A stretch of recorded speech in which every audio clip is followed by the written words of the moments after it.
I guess after, being able to sort of match what we can do in movies is to tackle characters, because I think even in films, there's definitely there's something called the uncanny valley where CG models don't look quite real. There's something in the mouth or the eyes or something that gives away that it's not a real, film of a person.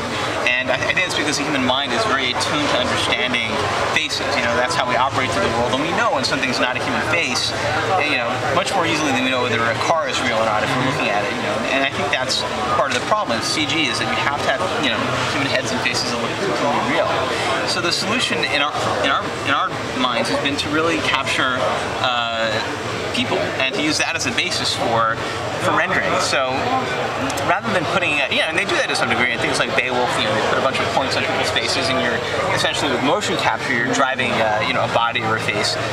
So the LightStage is a technology that we're announcing today, essentially, that we're it was developed at USC years ago. It was developed by Paul Debovic and Tim Hawkins, and Paul is well known for, I guess, being the person that, I guess, created bullet time for The Matrix, along with John Gaeta, and obviously it's a pretty big deal for filmmaking. He also really brought high dynamic range rendering into the computer world, and a lot of the work we're doing is based on that. So, it was very exciting to work with these guys, and I finally decided to just go license the technology from USC and commercialize it and put it out there for us to use for our projects, but also bring it out there for video games and movies.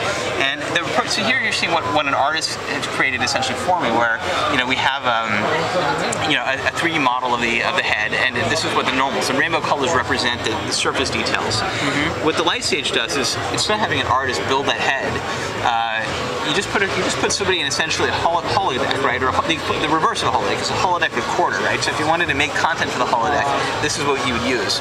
You essentially have a person sit inside of a sphere or a dome, and they just do whatever they do, and it records it from every angle with perfect precision, and it's all optical. They don't have to put any dots on their faces. They just, or makeup or anything. They just essentially sit down or walk around and do their thing. And this is showing the equivalent of what I showed you before. This is the directional vectors on the skin. And the interesting thing is that it can be done as a person's doing their moves. So you essentially get a CG model like this that's fully and perfectly matching what the real person's doing. And instead of capturing 100 dots, you're capturing, essentially what, 16 million points or whatever with a 4K by 4K camera. So that's working because the light sources are fixed points that you know. Is that right? Oh no, it's interesting. It can do any light source. It's as I said, the reason why I sort of refer to the holodeck. I mean, I look at this data set, and this is only a small section of the data, right? Just the normals.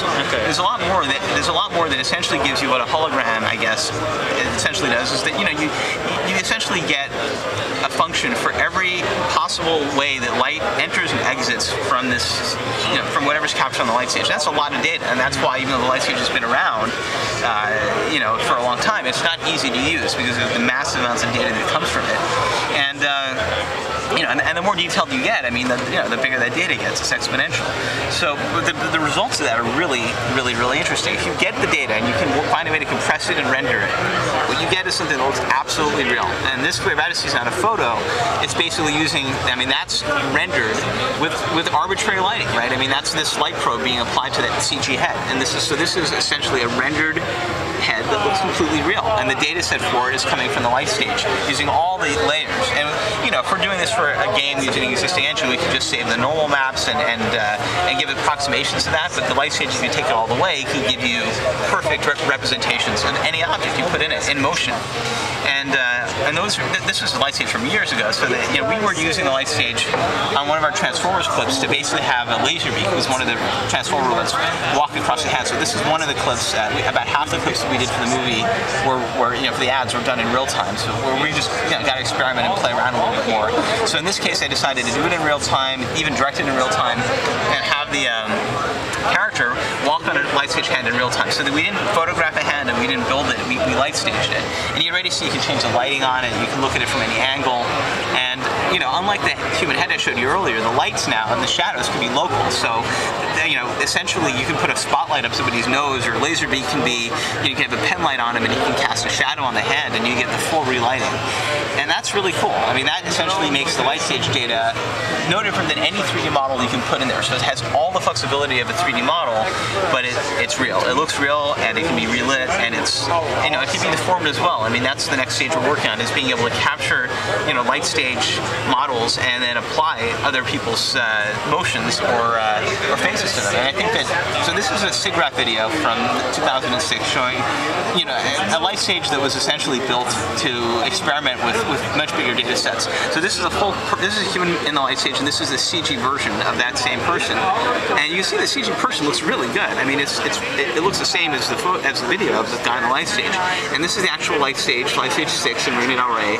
And all these LED lights around it are actually not all on at the same time. But what's happening is that there's high-speed cameras that are capturing this, this character on the LightStage, and those lights are flashing on and off so quickly that they all look like they're on at the same time. But if you can slow down the high-speed cameras, you'll see that you're actually just getting, one pattern of lights, thousands of times a second. And from that, we're able to recreate a full 3D, version and relightable model from that.